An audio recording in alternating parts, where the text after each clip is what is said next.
lancer la musique. Alors, on y va. Donc, on est chapitre Kaf. Chapitre Kaf. Alors, on est dans ce passage un peu difficile. Hein. Je ne peux pas dire le contraire. C'est un passage un peu rugueux, mais, comme on va le voir, absolument fondamental. Absolument fondamental. C'est pour la crème de la société. C'est pour l'élite, ce passage, comme vous allez le voir. Alors, qu'est-ce qui s'est passé?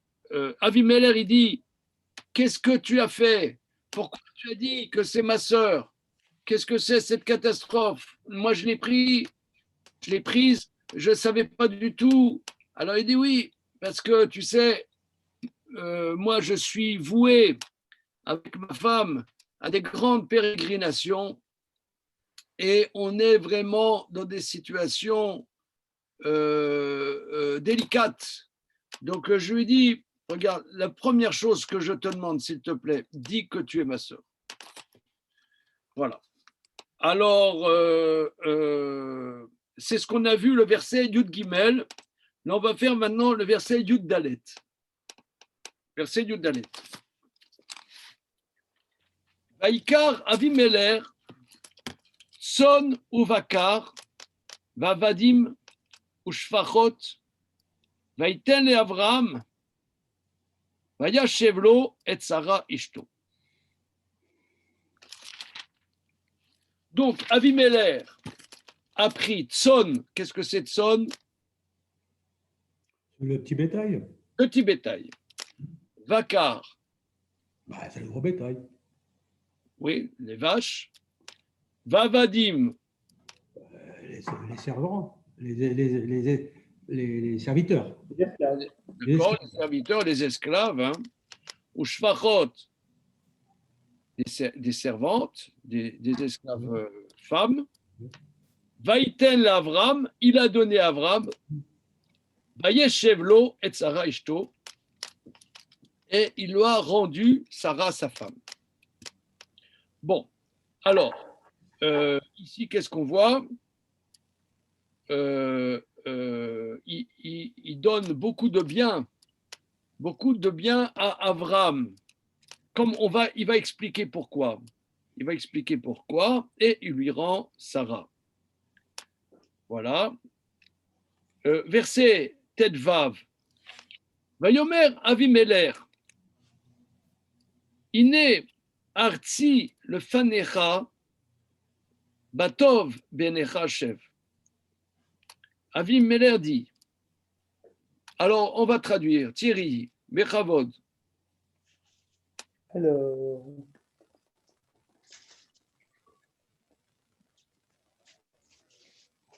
donc Abimelech dit, Iné, voici, Artsib, c'est Eretz, c'est la terre, Artsib, ma terre, les Fanecha, c'est devant toi, Batov,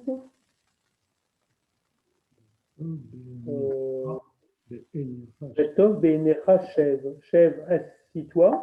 Oui.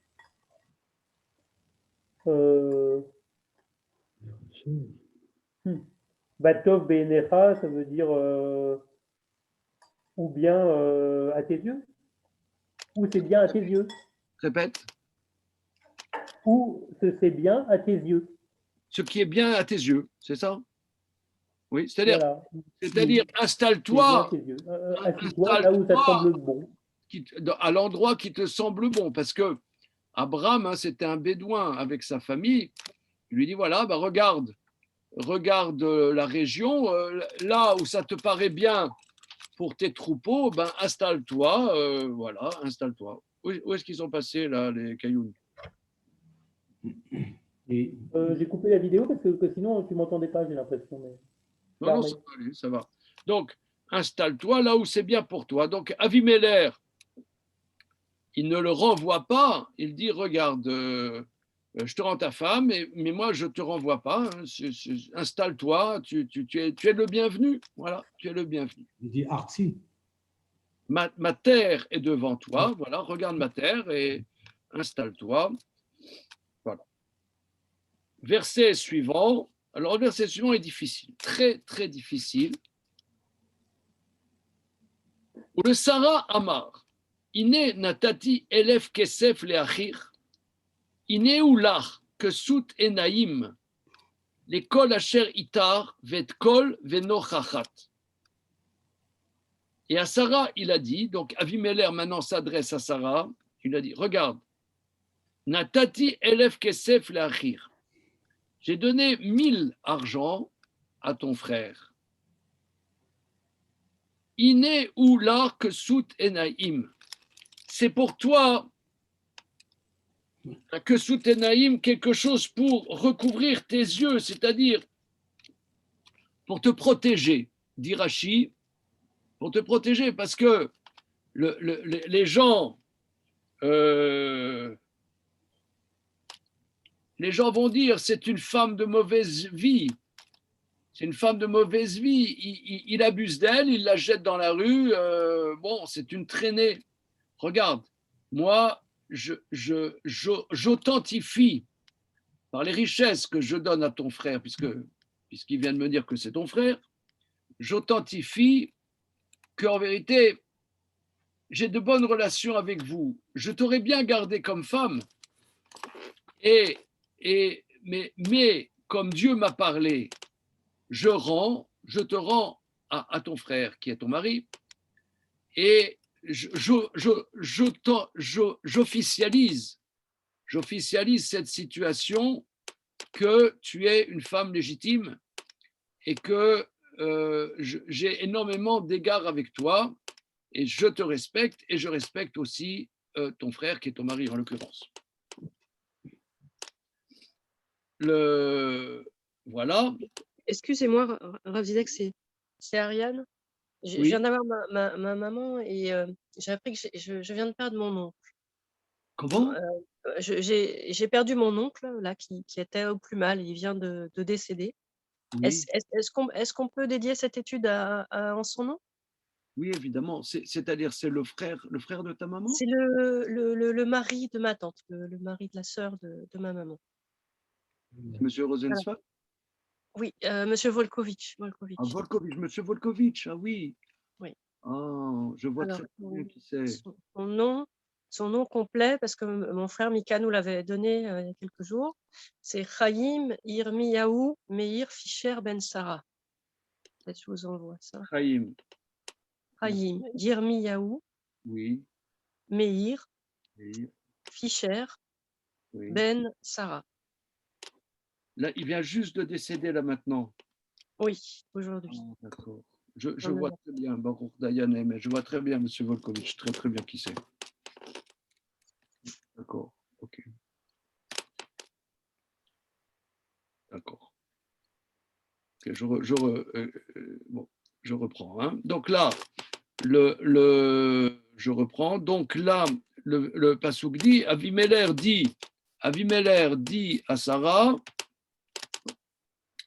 j'ai donné plein d'argent à ton frère, et ça c'est quelque chose pour te protéger, les kolachéritards, pour tout ce qui est avec toi. Ça veut dire que pour te protéger, que les gens ne disent pas que tu es une traînée, pour montrer que en vérité, si je te renvoie, c'est avec énormément d'honneur, et c'est pas et qu'en vérité, je ne t'ai pas touché. C'est parce que Dieu s'est révélé à moi et m'a dit que je ne peux pas vivre avec toi. Voilà. Ve'et kol ve'nocharat. Alors, et voici tout. Ve'nocharat. Nocharat, ça c'est très compliqué. C'est les choses sont prouvées. Nocharat, nochar, c'est en face. Nochar. Nun, chaf, chet, ça veut dire en face. Tout est prouvé que je ne t'ai pas touché et que je te rends à ton mari. Alors, on va faire le verset Yudzaïn. Laurence, Bechavot. Verset Yudzaïn. Vaït Palel, Avraham, Al Elohim. Elle. El à Elohim, Ve'irpa Elohim et Avimelech ve'et ishto ve'amotav vayeldu. Voyez les doux. Vayeldu. Alors, Vaïtpalel Abraham et Abraham pria, Oui, pria Dieu, oui. pria Dieu. Les pas.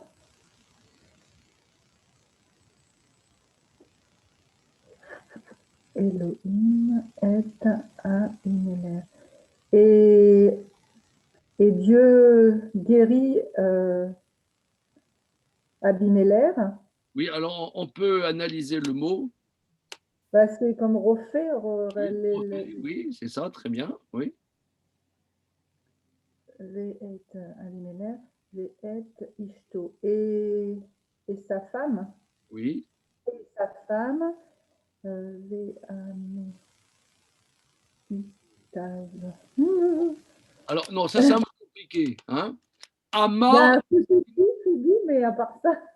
Ama, c'est une servante. Amot, D'accord. c'est servante. Amotav, c'est servante. Ama, c'est une servante. Amot, les servantes. Amotav, c'est servante. Les servantes. Il y a le doux. Voyez les doux. Voyez les doux. Bah, il y a enfant dedans. C'est Oui. un verbe. Alors, Yeled, la traduction précise, ça veut dire elles ont enfanté.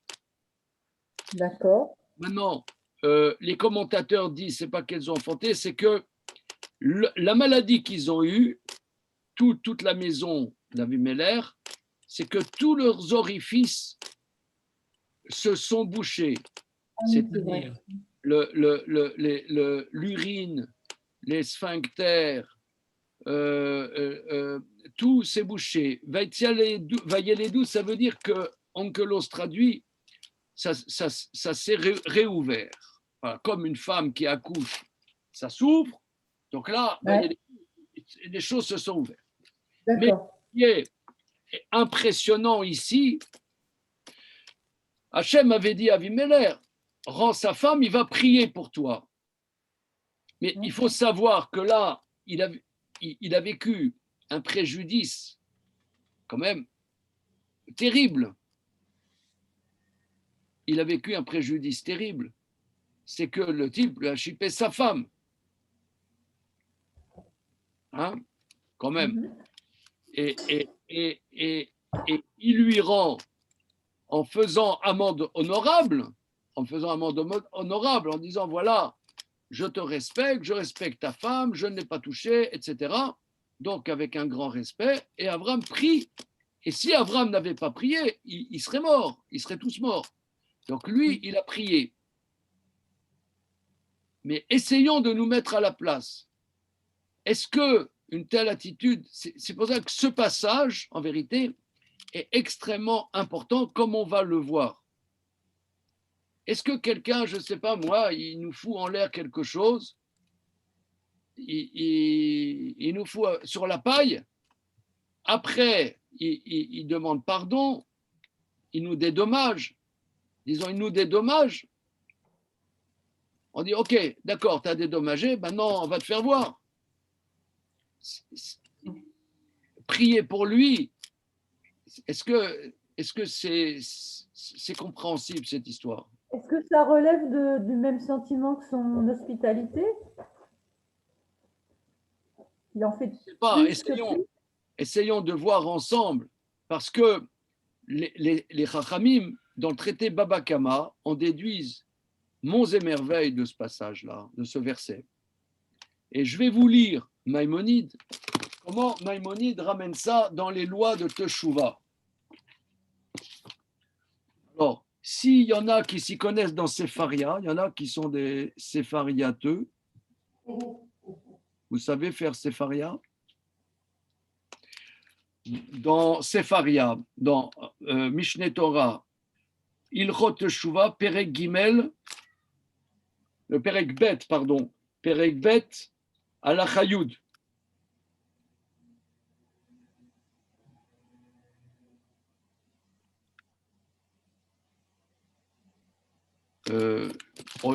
Je vous le lis, hein, c'est pas grave, c'est pas très long. Alors, on apprend que si quelqu'un a fait un préjudice à autrui, il faut le dédommager. Alors, si c'est un dédommagement d'argent, c'est un dédommagement d'argent. Si c'est un préjudice de honte, de souffrance, oui, Maïmonide dit dans la halachot Rovel ou Mazik,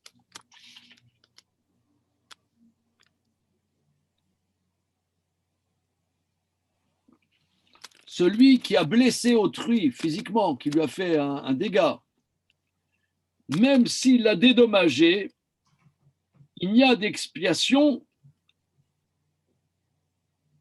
que s'il lui demande pardon. Il y a d'expiation que s'il lui demande pardon. Il peut lui donner plein d'argent, mais si l'autre ne pardonne pas, il n'y a pas expiation. C'est d'ailleurs ce qu'on apprend qu'à Yom Kippour fait expiation que dans les fautes entre l'homme et Dieu. Mais si un homme a fauté à l'égard d'autrui, ou lui a fait un dégât, ou l'a blessé, quand on est blessé, ça peut être blessé sentimentalement, mais physiquement, il ne peut y avoir expiation que s'il a dédommagé, demandé pardon et que l'autre l'ait pardonné. Parce qu'on dit à propos de Yom Kippour, on dit Ki bayom hazeh yechaper alechem mikol chatoterem lifnei Hashem. Ce jour fera expiation de toutes vos fautes devant Dieu, pas devant les hommes. Alors, Rambam dit, même si il lui a donné plein de biens, il y a expiation que s'il lui a demandé pardon et que l'autre, et que celui qui a subi le préjudice lui pardonne. Alors, là-dessus, Rambam dit, dans les lois de Teshuvah, Assour, alors, et ça, on apprend de notre verset, Assour l'adam liot arzari velo itfayes. C'est interdit pour l'homme d'être cruel, et c'est interdit qu'il ne se laisse pas contenter. Et là, Yenoar les Ratzot, qu'il soit facile à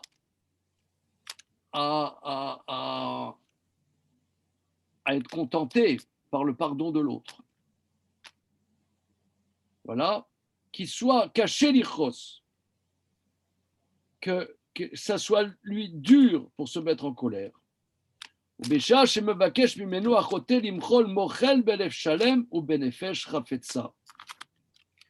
au moment où celui qui a fauté à son égard lui demande pardon et qu'il demande pardon véritablement, alors qu'il pardonne avec un cœur entier et une âme positive. Afilou itzarlo vechatalo arbe, même si l'autre l'a fait souffrir énormément et a fauté à son égard énormément, qui ne lui rende pas rancune. Si évidemment il lui a demandé pardon, s'il n'a pas demandé pardon, c'est autre chose. Maintenant, il y a demandé pardon et demandé pardon pour la galerie. Mais si l'autre il lui demande pardon véritablement, il le dédommage et il demande pardon, alors c'est interdit d'être dur dans cette situation.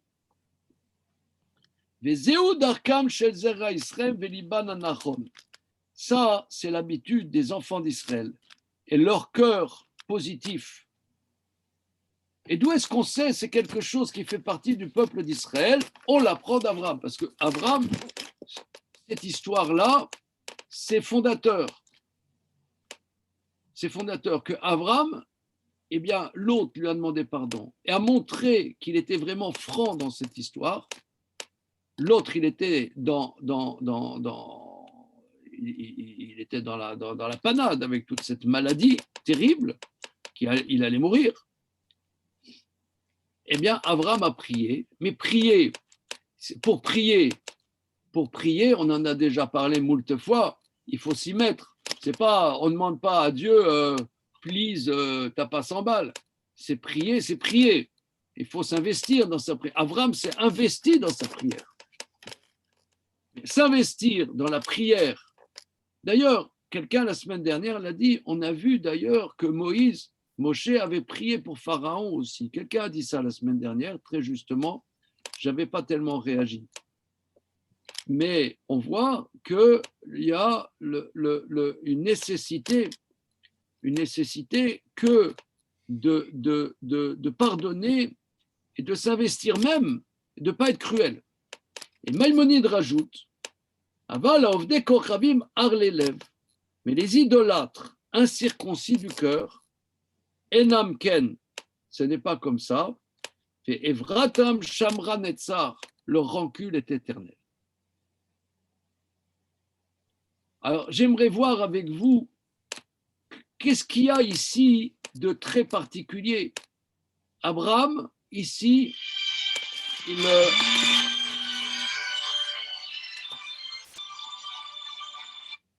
Allô? Allô?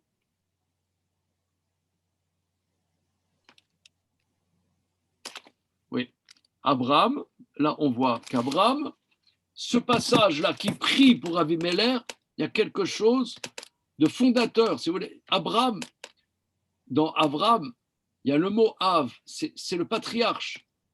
C'est lui qui inaugure qu'est-ce qui va être le peuple d'Israël. Et cette histoire qui prie pour Avimelech, il y a quelque chose de fondateur. Mais en quoi il y a quelque chose de lié, dit Maïmonide, ça c'est lié, spécifique au peuple juif, d'accepter de pardonner. Je ne sais pas, je vous pose la question.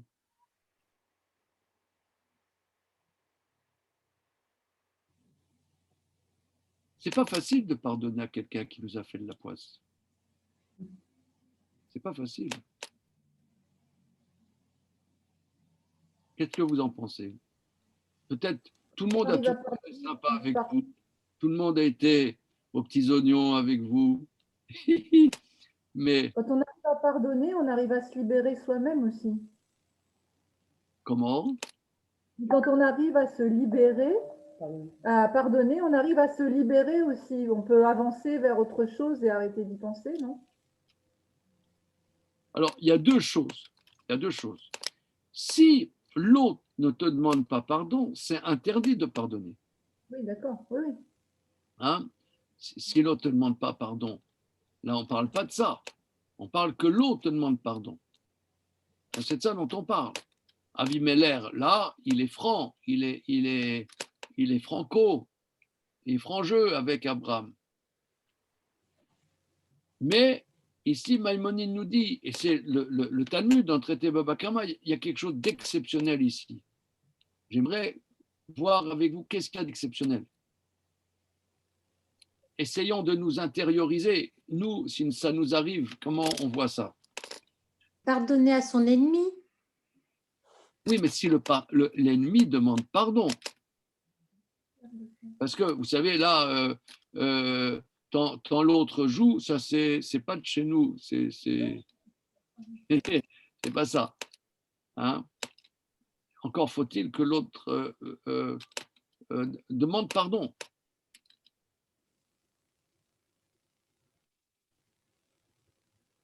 Philippe, qu'est-ce que tu en penses? Qu'en pense notre vedette? le mage. On a un interdit de haïr. Bon, d'accord. Bon.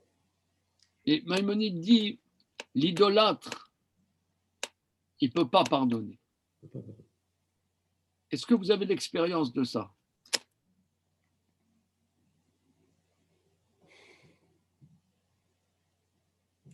Vous avez que des copains, vous, je sens. Non, non, non. Jamais eu de conflit. Moi, j'ai eu des Moi, conflits. J'ai eu des conflits avec des gens et c'est pas évident. D'ailleurs, ces gens, différentes personnes. Il y a quelqu'un une fois qui m'a fait une super vacherie. Avant Yom Kippour, il m'a appelé, il m'a dit oh, Gérard, je te demande pardon. Je lui ai dit attends, c'est fastoche, voilà, tu me fais une super vacherie. Ouais, Gérard, tu me demandes pardon. J'ai raccroché. Je dis, dégage, ça va pas, ouais. Mais il est taré celui-là encore.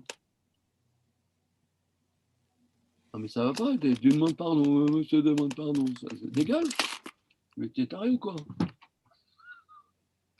peut-être si le pardon est enfin, si la demande de pardon est sincère, ça veut peut-être dire aussi que la personne, elle s'est changée déjà un petit peu. Oui, oui, c'est de ça dont on parle. Du coup, il a déjà fait une mini teshuva en étant vraiment sincère. Oui, d'ailleurs, c'est dans les lois de Teshuva de Rambam. Oui, d'accord, il y a une dimension de Teshuva. Mais le fait que Abraham prie pour celui qui a fait cette vacherie, même si il fait cette Teshuva,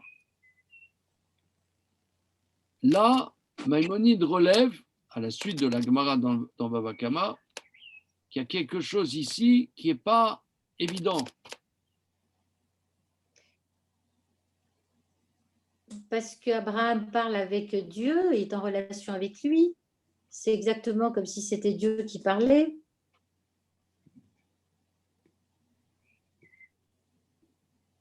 D'accord, mais Il est en communication avec Dieu. Je veux dire, c'est Non. dégueulasse. Excusez-moi l'expression. Il faut, c'est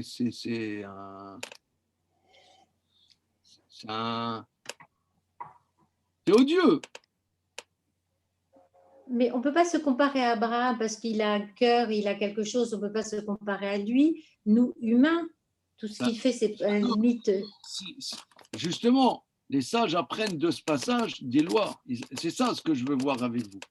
C'est qu'on apprend des lois de ça. C'est un peu comme un extraterrestre pour nous. Ah, mais alors, ça, c'est pas possible. Ça. Non. C'est pour ça que ça nous semble impossible. Non. Mais on voit que les sages déduisent de ça quelque chose qui doit avoir un impact pour nous dans la vie.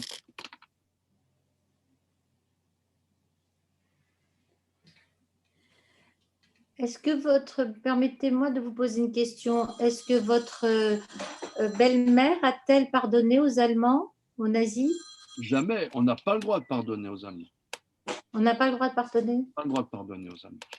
C'est écrit dans la Torah.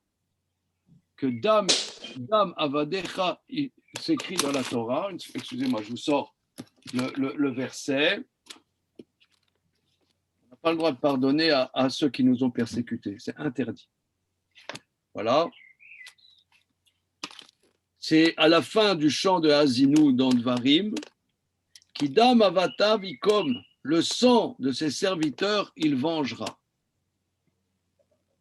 On demande à Dieu qu'il venge le sang de ses serviteurs qui ont été versés. Narmanide dit qu'on demande que ce soit Dieu qui nous venge, parce que ceux qui se sont attaqués au peuple d'Israël, en vérité, ne se sont pas attaqués au peuple d'Israël, ils se sont attaqués à Dieu. Ouais. C'est Dieu qui a été offensé, donc c'est Dieu qui doit venger. Mais on ne doit pas pardonner. On n'a pas le droit de pardonner.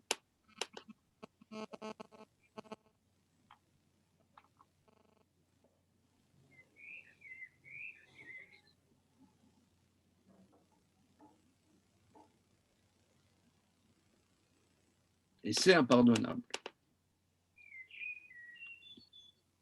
Peut-être c'est tellement extrême, au contraire, comme agression, que si même il pardonne ça, ça prouve qu'il faut pardonner beaucoup de choses, peut-être. Comment? Dites comme l'agression qu'ils ont subie, Sarah et Abraham, est quand même assez extrême. peut-être que le fait que lui soit amené à pardonner ça montre qu'il faut le faire dans certaines conditions.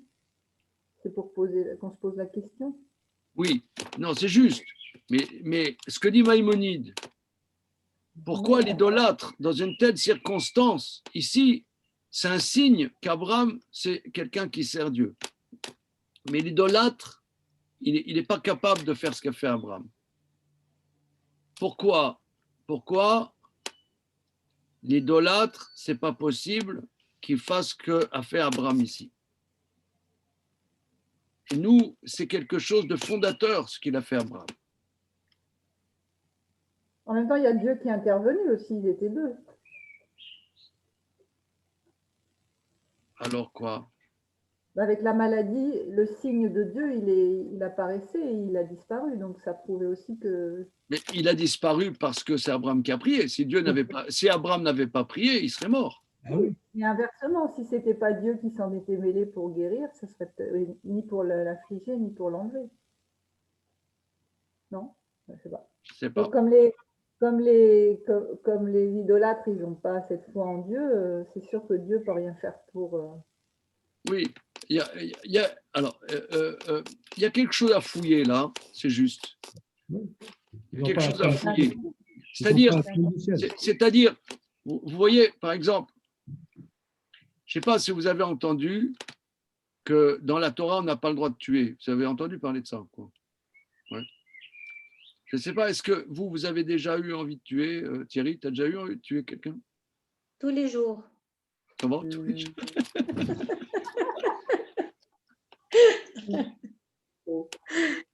Non, non. Non, je connais mes limites. Fifi, tu as déjà eu, toi? Oui. Ouais. Hein, des fois, ça arrive. Hein. Oui. On a envie de buter quelqu'un. Moi, ça m'est déjà arrivé. Hein. Ça m'est déjà arrivé de vouloir tuer quelqu'un. Gisèle, ce soir, c'est le comment dire, c'est le florilège du bon caractère. Mais il y a un passage dans le livre de Shmuel. Il y a David, le roi David, quand il fuit devant son fils Absalom qui veut le tuer, il y a... Bonsoir Joël. Bonsoir. Ariane m'a dit pour votre oncle. Elle m'a dit là. Elle m'a dit tout de suite. Lorsque David fuit, il est dans la détresse totale et il y a un grand d'Israël de la famille de Shaoul qui s'appelle Sheva ben Bichi, du haut d'une colline, il maudit David en disant « Assassin, c'est à cause de toi qu'il y a tous les problèmes dans le peuple d'Israël. C'est toi qui as assassiné toute la famille du roi Shaoul. Tu es un usurpateur, salaud, rachat, impie, que Dieu te maudisse, etc. » Alors, il y a les fidèles soldats de David, lui dit « Sire, donnez-nous la permission qu'on le tue. » Et David, il a dit « Non, laissez-le, c'est Dieu qui lui a dit qu'il me maudisse. »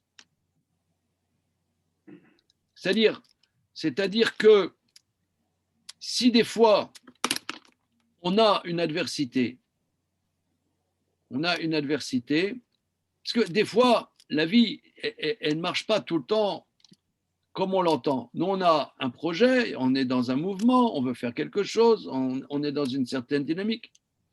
Et tu as quelqu'un qui te met des bâtons dans les roues. Il te fout ton truc en l'air. Ton petit jouet qui s'appelle la vie, il te le fout en l'air. Ou soit totalement, soit en partie, soit etc. Alors, c'est ici, Yasheba ben Bichi, il maudit David.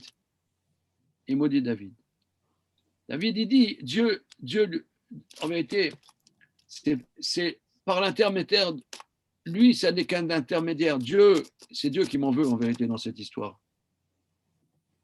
Et ça se passe par Sheva ben Bichi. Mais laisse-le. Donc ça veut dire peut-être que comme Maïmonide dit que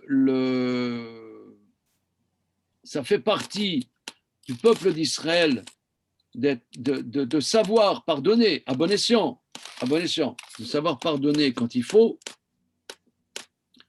ça veut dire que si lui, il m'a fait un préjudice qui est effectif et qu'il répare le préjudice et qu'il demande pardon véritablement, ça veut dire peut-être qu'Abraham, il sent, et c'est un peu inclus dans ce que vous dites, et Simone et Laurence, qu'ils perçoivent qu'il y a une justice divine. Si ça lui arrivait, c'est qu'il y avait une justice. C'est pas arrivé comme ça. Ça signifie quelque chose. Et il ne se révolte pas contre les souffrances qui lui arrivent. Par contre, l'idolâtre qui n'a pas du tout la conscience qu'il y a une justice divine dans ce qui se passe dans l'existence, alors, évidemment, c'est un salaud qui lui a foutu sa vie en l'air, c'est la vendetta. C'est la vendetta. Donc, il n'y a pas de justice, donc c'est moi qui va faire la justice. Donc ici, c'est vraiment un passage très, très, très important, un peu difficile, hein, cette histoire d'Avimelech. Mais il y a... mais comment dire, mais c'est quelque chose de fondateur. Voilà. Alors. Est-ce qu'on pourrait dire qu'on en tire un enseignement parce que ça aurait pu être plus simple autrement, c'est-à-dire on s'attend, parce que de la même façon que c'est Dieu qui a envoyé la maladie, c'est Dieu qui a la discussion avec Abimelech, et donc logiquement, comme pour les Macotes, ben, c'est Dieu qui lève la sanction quand ça va mieux. Et sans avoir à passer par l'intermédiaire d'un Abraham qui prie, qui demande la guérison. Et le fait que Dieu indique bien qu'il va falloir que ça passe par un intermédiaire, il va falloir que ce soit un Abraham qui prie pour avoir la levée de la sanction, de la maladie, c'est assez étrange finalement, c'est comme quelque chose, un surplus. Et c'est peut-être pour ça qu'on dit, ah, si c'est comme ça et que c'est si compliqué, c'est qu'on doit en tirer un enseignement. Et quel enseignement on peut en tirer? Que Abraham, il pardonne, etc. Est-ce qu'on peut le lire comme ça? Mais Dieu, il n'a pas dit à Abraham, tu dois prier. C'est Abraham. Oui, mais il dit à Abimelech. Il faudra qu'Abraham... Mais rends-lui sa femme, mais Dieu, il n'a pas écouté aux portes, Abraham. Ah oui. Hein? Il ne savait pas ça. C'est Dieu qui lui a dit. Dieu, il a dit à Abimelech, je suis sûr qu'il va prier. Mais c'est Abraham, on dirait, c'est par son initiative. Hein. Il n'a pas écouté aux portes. Nous, on a écouté aux portes. Et le verset nous a mis en direct. Mais Abraham, il n'a pas entendu ça. Hein? Bon.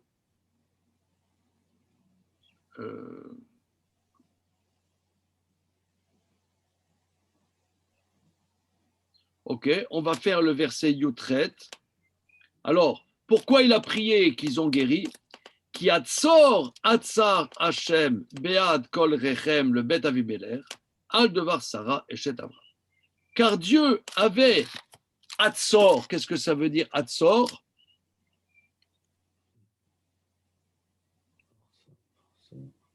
Qu'est-ce que ça veut dire? Qui atzor atzar Hashem.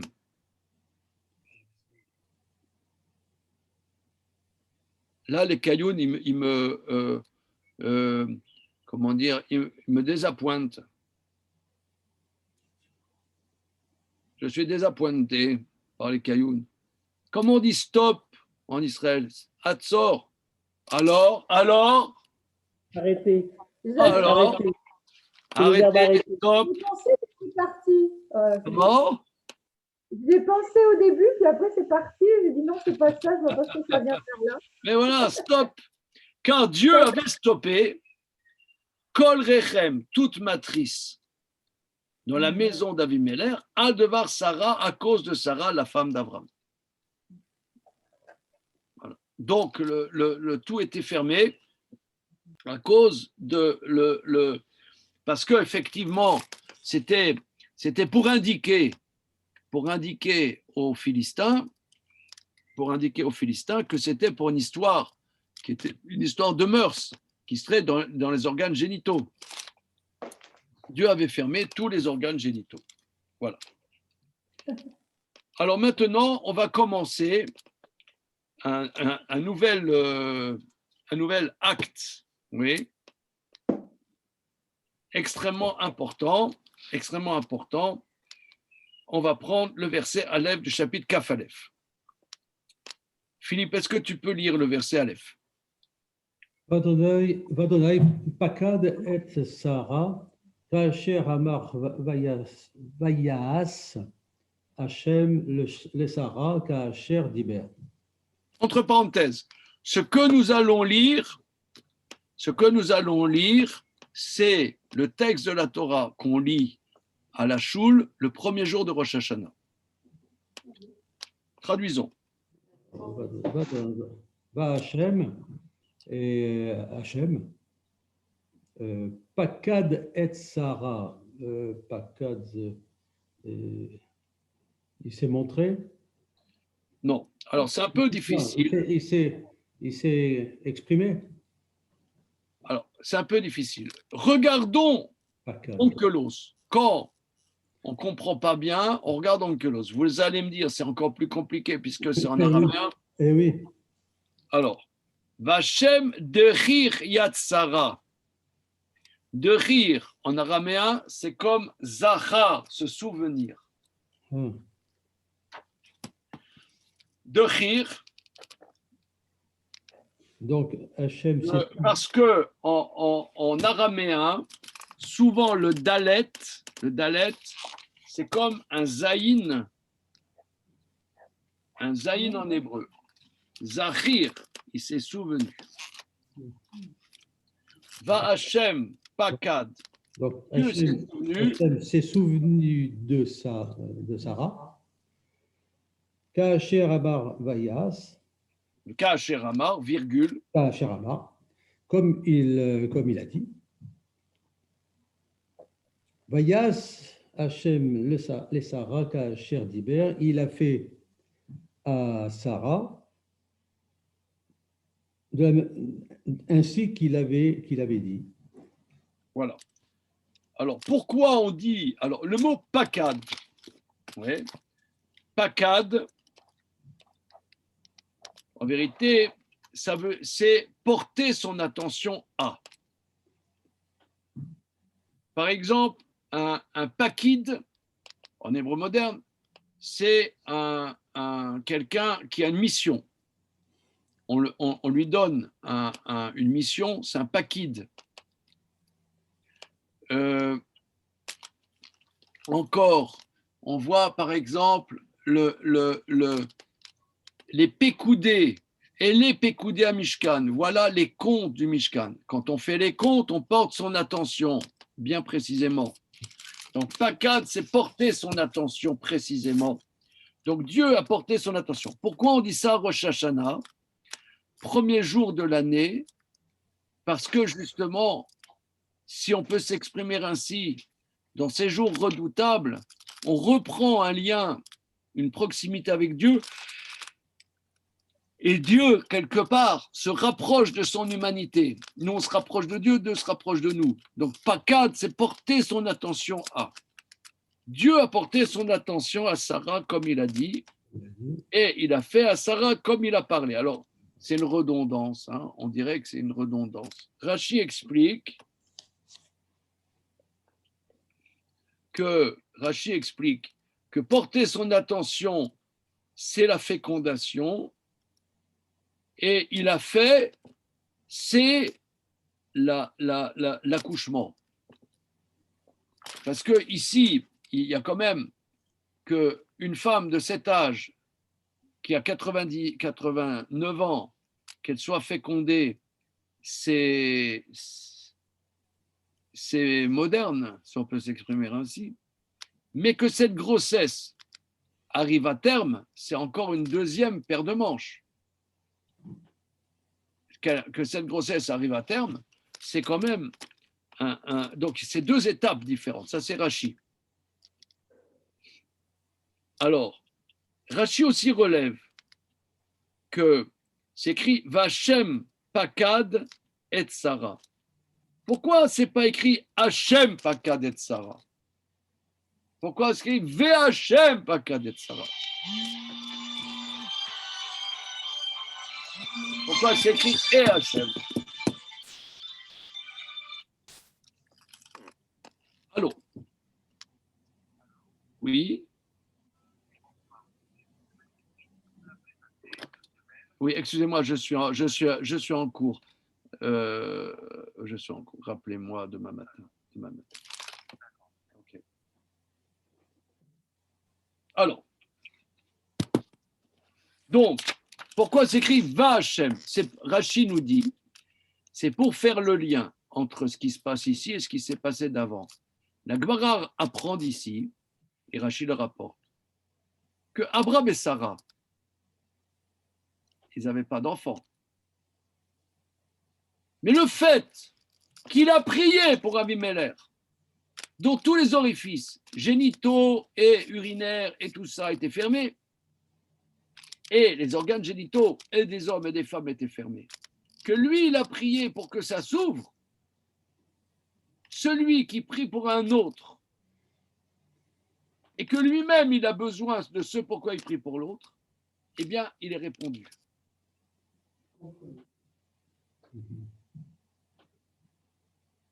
Donc là, parce que regardez, Abraham, bon, c'est vrai qu'il avait, il a déjà Ishmaël, il a eu Ishmaël avec Agar, mais avec Sarah, il n'avait pas d'enfant. Sarah s'était bloquée. Alors c'est vrai qu'on a vu au début de la paracha de Vayera, il y a des anges qui sont venus le dire, mon petit coco, vous allez avoir un enfant. D'accord, vous allez avoir un enfant. C'est mignon de le dire, mais encore. Et là maintenant, il est en face d'Avimelech et sa famille qui ont les organes génitaux bouchés, bloqués. Et il prie qu'ils guérissent. Et toc, le verset d'après, Sarah, elle est fécondée. Donc là, on apprend que celui qui prie pour un autre, que lui-même il a besoin, il est répondu. Alors, il est répondu, une seconde.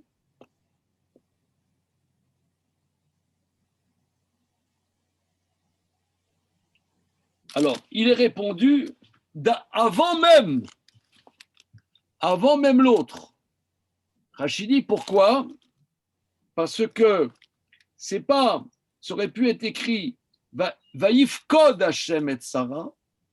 C'est écrit Hachem Pakad. Pakad, c'est un passé absolu. C'est un passé absolu, un imparfait, c'est pas un passé simple. Pour nous dire que avant même que Avimelech et sa famille soient guéris, déjà Sarah, elle a été fécondée. Donc celui qui prie pour quelqu'un d'autre, essayons, si vous voulez, moi je n'aime pas que les choses elles soient simplement des mots. Il faut essayer de s'imprégner de ce que nos maîtres disent. Voilà, je prends un exemple. Prenons un exemple. Quelqu'un, il a un souci. Il aimerait que son enfant, il se marie avec quelqu'un de bien. Par exemple, je prends un exemple. Ou alors quelqu'un, je ne sais pas, voilà, il aimerait que son enfant se marie avec quelqu'un de bien. D'accord?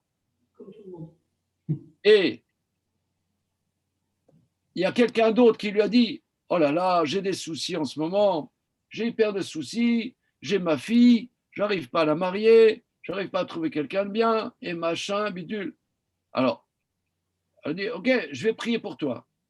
Et il prie, et il s'investit pour aider l'autre. Eh bien, le fait de t'investir pour aider l'autre, toi, tu es répondu en premier. Alors, j'aimerais comprendre ça avec vous.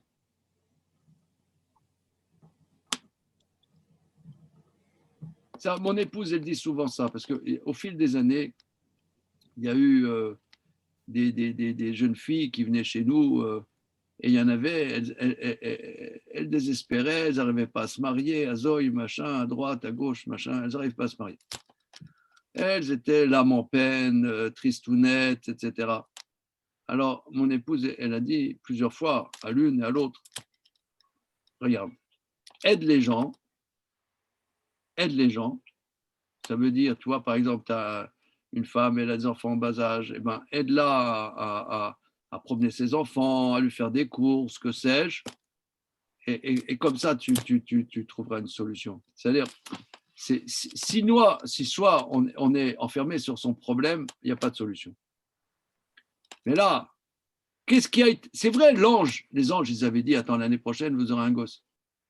Mais d'accord, mais c'est mignon. Mais finalement, concrètement, qu'est-ce qui va déclencher? Rachid nous dit, le fait qu'il a prié pour Avimelech, paf, c'est ça qui a déclenché. Alors, ça, c'est ce que nos maîtres disent. Est-ce que vous pouvez m'expliquer? Je n'ai pas compris. Joël, aide-nous. Je n'ai pas compris. Bah, je pense que quand on s'occupe des autres, on s'ouvre un peu l'esprit. Enfin, c'est aussi les clés. Moi, j'ai vu du coaching pour développer sa créativité, les machins comme ça.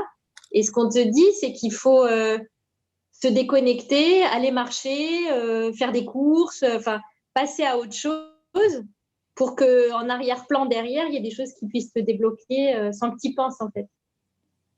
C'est gentil.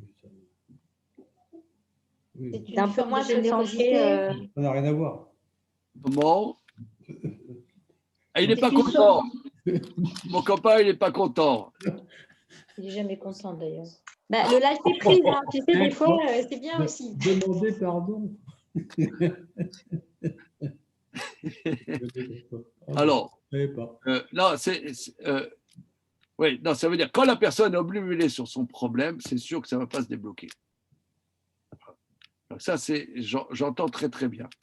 J'entends très bien. Maintenant, là, c'est juste. C'est-à-dire que toi, tu aimerais Abraham et Abraham et Sarah, ils n'ont pas d'enfant. Sarah, c'est fini, quoi. Tous les médecins, ils ont dit, madame, il n'y a pas d'enfant. Vous ne pouvez pas avoir d'enfant. Ok. Abraham dit, Dieu, il a dit, il y aura un enfant. Ok, c'est mignon. Mais encore, qu'est-ce qui va le déclencheur? Le déclencheur, Rachid nous dit, c'est ça, Vachem Pakad. Et Dieu, c'est juste la suite d'avant. Vachem Pakad. Vachem Pakad, et le Pakad, c'est pas Vaïf Kod Hachem, c'est pas le passé simple, mais c'est Pakad comme si déjà, c'était déjà fait, c'était in the pocket. Pourquoi? Celui qui prie pour l'autre. Quand toi, tu as ce problème, tu es répondu avant l'autre pour lequel tu pries. Vous permettez, s'il vous plaît, oui, de dire quelque chose. Avec plaisir. J'ai pensé que Hachem avait sanctionné les femmes, le personnel d'Abimelech du même souci que Sarah, en fermant les orifices du personnel d'Abimelech. Il avait finalement, c'était après pour Sarah une sorte de compensation qu'il lui donnait, puisqu'il pardonnait à tout le monde que Sarah allait avoir un enfant en même temps qu'il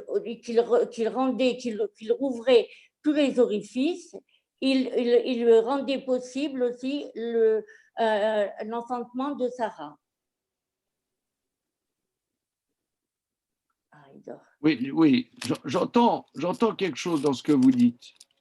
J'entends quelque chose. Je pense que la sanction du personnel d'Abimelech pourquoi cette sanction? Pourquoi a-t-il choisi? Pourquoi Hachem a pris cette sanction contre ces gens-là? Il a voulu donner à ce personnel, ou à Abimelech et à son personnel, il a voulu donner la même sanction qu'avait eu Sarah, de ne pas pouvoir enfanter, de ne pas pouvoir avoir d'enfants. Absolument.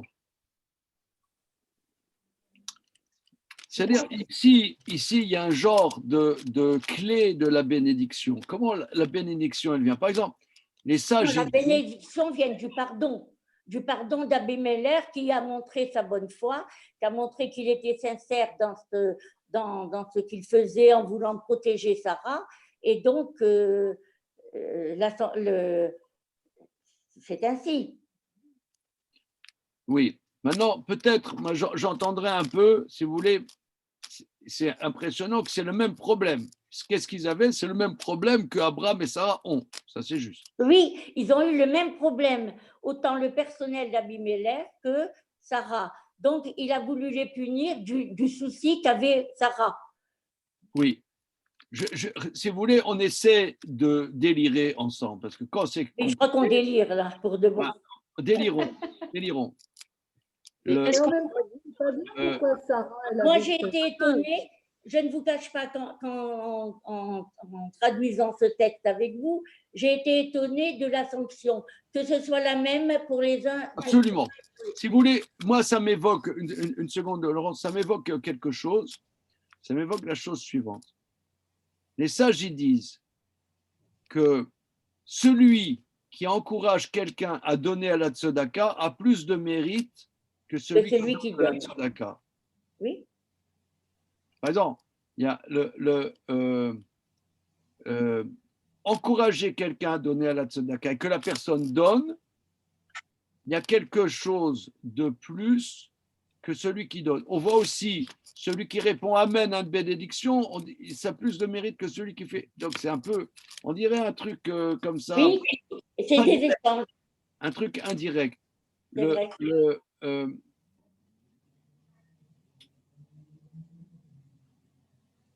Parce que comment les choses se déclenchent? Alors, moi, j'entends ce que Joël, tu dis, moi, j'entends bien, que si on est obnubilé sur son truc, c'est pas productif, c'est pas fructueux, c'est pas fertile. Il y a une fertilité ici, c'est pas fertile. Maintenant,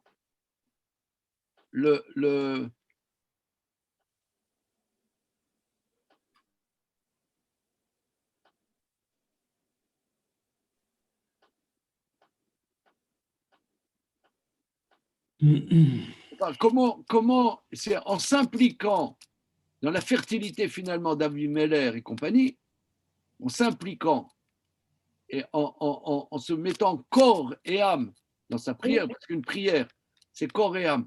Si c'est pas corps et âme, ça débloque pas. Non. Donc en se mettant corps et âme pour cette fertilité d'Abimelech, c'est ça qui a déclenché chez lui. Et la sincérité, c'est ça qui a déclenché. Oui. Je ne sais pas, c'est ça ce que nos maîtres disent. Mais j'aimerais qu'on aille. Hachem ça voudrait dire que Hachem a fait du chesed à Sarah parce que justement, Abraham avait fait du chesed à Abimelech. Oui, mais pourquoi il est répondu en premier? Tu vois, et ça, j'ai un petit peu plus loin. Il est répondu en premier. Oui, Ariane? oui, je suis un peu dans le même sens, de dire si on fait quelque chose pour autrui, parce que là, c'est tous ces exemples-là, c'est qu'à un moment donné, on a un problème et on l'oublie vraiment complètement, et on va s'occuper du problème de quelqu'un d'autre. Et on va essayer d'aider quelqu'un d'autre. Donc, ça veut dire qu'on n'est plus pour soi, on est entièrement pour un autre. Et quelque part, ça, c'est un facteur. Est-ce qu'on ne pourrait pas dire ça, c'est un facteur de changement dans le monde? Un petit peu dans ce que disait Joël, dans le fait de, sinon on a quelque chose de figé. Comment on fait pour passer d'un truc qui est figé, bloqué, fermé, à quelque chose de plus ouvert? Et quelque part, le fait qu'on puisse s'oublier soi-même, alors qu'on est globalement, on a notre existence, on est enfermé dans notre existence, réussir à s'oublier soi-même alors qu'on a le même problème. Et Oui. s'occuper du problème de l'autre, c'est un truc tellement énorme, tellement ça pousse à la transcendance, quoi. C'est plus, on échappe un peu à sa condition humaine de base. Oui, bon. Et ça, c'est un moteur de changement dans le monde. On pourrait dire Oui. comme ça. Oui. Ouais. Voilà, ça ouvre une porte. Voilà, ça ouvre une porte. Il faut méditer, mais c'est quelque chose d'énorme, ce truc-là. On va faire le verset suivant. Verset bête, Joël, Bechavod. Ok, alors, Vetahar, Vateled, Sarah, les Abraham, Ben, les Kunav, la Moed, Asher Diber, Oto, Elohim. Alors, Vetahar, Vateled. Alors, Vateled, c'est, elle a donné naissance. Oui, Vatahar, Mais Vatahar, bah alors peut-être elle a enfanté, c'est ça ou... elle était enceinte. Et voilà, elle a été enceinte et elle a... enfin, Sarah a été enceinte et a donné un enfant et a donné un fils à Abraham. Liskunav, Liskunav. Ah ben, Zeken, c'est ancien. oui. Zaken, Liskunav, pour sa vieillesse. Ah oui, le Un fils de fils sa pour vieillesse. Un fils pour ses vieux jours. Pour ses vieux jours. Alors, la Moed. Alors, Moed, c'est le rendez-vous. Mais là, je vois pas le rapport. Mais... Ah, ça veut dire à l'échéance. À l'échéance. Asher Diber Oto Elohim, que Dieu avait dit. Ah oui, à l'échéance que Dieu, comme Dieu avait annoncé. Quand les anges avaient dit, voilà, l'année prochaine, à la même saison, Sarah aura un enfant. Donc là, c'est à l'échéance. Voilà, à l'échéance que Asher Diber Oto, que lui avait dit, que Hachem lui avait dit. Voilà. Alors, ils étaient venus les anges. À quelle période ils étaient venus? Au moment de Sodome. Pessah. À Pessar, très bien. C'était venu à Pessar, puisqu'on voit que Lot avait fait des matzot. Des matzot. Il avait fait des matzot. Et donc, il faudrait dire que Yitzhak est né à Pessar, mais comment dire, la conception a été à Rosh Hashanah. Donc, ça voudrait dire qu'il est né à 6 mois. Il est né à 6 mois. Prématuré. Alors, le verset suivant, Simone, vous nous lisez le verset Gimel? Aïe, aïe, aïe. Bon, hein. Vaikra. Pas les vacances, hein. Abraham et Shem Beno Anolad Lo Asar Asher. non Asher Yalada Lo Sarah Yitzhak. Alors Vaikra, c'est appeler, c'est le verbe appeler. Oui, oui. Il appela Abraham et Shem, le nom Beno de son fils, Anolad, l'eau c'est à lui. Oui. Nolad, Nolad, qui lui est né, à l'enfant qui lui est né. Qui lui est né. Asher, c'est que. Il y a les dates. Il y a la dette, c'est l'enfant qui avait l'eau. C'est le passé, là, c'est que. Nolad, qui lui est né. Nolad. Qui lui est né. L'enfant qui lui est né. Sarah, Yitzhak. Asher Yalda, l'eau que Sarah lui a mis au monde, Yitzhak. Voilà. Yitzhak. Donc, en vérité, cet enfant, le nom, Dieu Dieu avait dit que cet enfant s'appellera Yitzhak. Hein? Dieu avait déjà dit ce nom avant qu'il eût été conçu. Alors, qu'est-ce que ça veut dire Yitzhak? Il rit. C'est rire. Non, il rira. Il rira. Alors, j'ai vu les commentaires que Hirsch, Rav Shimshon Raphaël Hirsch dit que il y a un mélange de présent et de piel, c'est-à-dire dans rire, il y a rire, il y a un rire spontané d'une rigolade, et il y a aussi rire de, se moquer. Parce que le Yitzhak,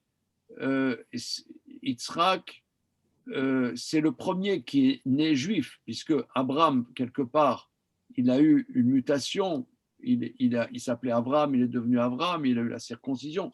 Donc, c'est le premier fils qui va être circoncis à 8 jours, donc c'est le premier juif, si on peut s'exprimer ainsi, et il y a quelque part qu'il rira, il y a plusieurs aspects, c'est que sa naissance, c'est une vaste rigolade, qu'on va voir dans le verset d'après. Sarah, elle dit, mais tout le monde va rigoler avec cette histoire, que c'est pas possible. Quand les gens, ils ont reçu par WhatsApp que Sarah, elle a accouché, les gens, ils disent, non, arrête, pince-moi, attends, c'est tu te moques de moi, quoi. Sarah, elle a eu un gosse. Non, attends, non, mais c'est fou, quoi. Alors, ça, c'est le premier sens. Mais aussi Yitzhak, qu'il rira, il est porteur aussi de l'espoir. C'est que les gens qui sont dans des impasses, quand tu vois l'histoire d'Yitzhak, tu te dis, on peut s'en sortir. On peut s'en sortir. Yitzhak, il rira, au temps messianique, il rira. Mais il y a aussi qu'il fera rire. Les gens se moqueront de lui. Comme le peuple juif, le peuple juif, au fil de l'histoire, combien se sont moqués du peuple d'Israël? Combien se sont moqués? Et encore, c'est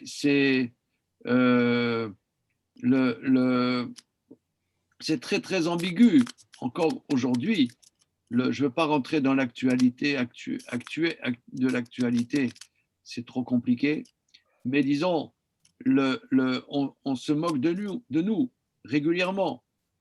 C'est encore des choses dont on a l'expérience, pas seulement dans l'histoire. On a l'expérience de ça. Donc Yitzhak, c'est aussi, on se moquera de lui. Il fera se moquer. On dira, mais bon, qu'est-ce que c'est ce peuple? On ne comprend pas, c'est un peuple bizarre, machin. Alors, voilà. Donc il y a plusieurs sens au mot Yitzhak. Hein. Voilà. Je prends le verset d'Alet. Vayamol Avram et Yitzhak beno ben shmonat yamim kasher tziva oto Elokim. Vayamol Avram, Avram il a fait la circoncision d'Yitzhak, son fils, à 8 jours, comme Dieu lui a ordonné. Avram ben Meat Shana beival elo et Yitzhak beno. Avram avait 100 ans quand lui est né Yitzhak, son fils. Vous voyez, c'est toujours Yitzhak beno, Yitzhak beno. Pourquoi c'est tellement répété Yitzhak beno? Alors, À cause d'Avimelech. voilà, exactement. Oui. Parce que Rashi relève que les journalistes de l'époque, dans Gala, Les tabloïds. dans les tabloïds, ils disaient, attendez, ça fait des années qu'il vit avec Sarah, il n'y a pas de gosse. Elle a été chippée par Avimelech. Quelques mois après, elle a un gosse. Ça va. C'est halte à la désinformation. Halte. Ouais. C'est halte. Donc, le verset dit son fils. Et d'ailleurs, on a vu tout à l'heure, Ben Iskunav, Rashi rapporte le Midrash. Zekunav, c'est aussi Ziv Ikunim, que le visage de Yitzhak était pile poil le visage d'Avram. Et les gens, ils ont dit, ah, c'est Avram. Ils ont dit ça. Donc c'est pour ça, c'est Beno. Et là aussi, c'est prophétique.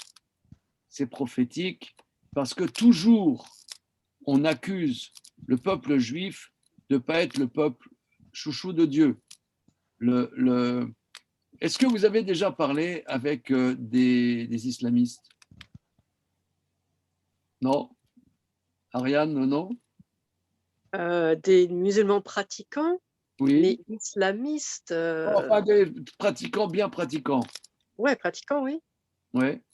Alors, moi, ça m'est arrivé. Tout de suite, il rapporte une sourate dans le Coran, comme quoi le peuple juif a failli sa mission et qu'on a été désavoué par Dieu. C'est tout le temps. Non, moi, ils étaient plus sympas. Moi, ils avaient rapporté la sourate que le peuple juif, il fallait le convertir, pas par la force, mais par la parole. Donc, il me parlait. D'accord. Bon, mais ça, pardon, c'est vas-y. systématique. Il y a la sourate comment dire, et bon, les chrétiens, c'est Vérus Israël, hein, que le peuple juif a failli. C'est-à-dire que on n'est pas l'enfant de notre père, quoi. C'est selon la grille de lecture qu'on avait dite. Donc là, c'est il y a deux semaines que quand on parle d'Abraham, en vérité, quelque part, c'est la présence divine, que c'est pas le fils, c'est pas le chouchou de Dieu, quoi. Et ça, mais c'est l'enfant d'Avimelech, et que c'est un faux. Israël, c'est un faux. Ça, c'est la rengaine de la haine d'Israël tout le temps. Que Israël, quand on dit que c'est le peuple élu, c'est un mensonge parce que le peuple juif a failli. Ça, c'est toutes les attaques, c'est tout le temps. Quand on dit, par exemple, moi, vous savez, je ne suis pas un sioniste, comment dire, pur jus, mais quand il y a quand les anti, beaucoup de gens ont dit que l'anti-israélisme, c'est une nouvelle forme d'antisémitisme. Enfin, on le constate, mais souvent, ils disent, mais vous voyez, ils disent qu'ils ont été persécutés, mais c'est eux les persécuteurs. Ils massacrent les enfants palestiniens et tout ça. Vous voyez, c'est des massacreurs. Donc ça veut dire, qu'est-ce qu'ils se présentent, mais en vérité, ils n'ont aucune morale, ils sont complètement en dessous de tout, ils sont désavoués, etc. C'est tout le temps dire qu'Yitzhak, c'est pas le fils d'Abraham. Ça, c'est quelque chose d'énorme. Et c'est pour ça, c'est répété, son fils. Ok, regardez, on s'arrête là pour le moment. Et Bezrat Hashem, suite au prochain numéro. Ok? Merci. Voilà. Merci. Okay. Merci. Voilà. Bonne me semaine. direz, là, pour les, Et je voulais vous dire, Rav Zizek, vous vous rappelez, oui, de mon oncle, alors Jérôme Volkovitch. oui, très bien. Et il était érudit. À Mishkenot. Oui, exactement, Mishkenot Israël. Oui. Il était malade. Il était malade. Il était malade. Donc, voilà, il était assez mal depuis un moment. Mais tout d'un coup, je me suis rappelé pendant notre étude que c'était vraiment un érudit en Torah et qu'à chaque événement familial, toujours il faisait un Dvar Torah. Pour toutes les bar mitzvot, bat mitzvot de ses filles, de ses petits-fils, etc. Toujours, il venait dire une parole de Torah, faire un commentaire, faire une exégèse, toujours. Mais c'est vrai. Vous me direz, hein, pour les prières, vous me direz. Hein. Allez, Laila Tov. Merci. Salut.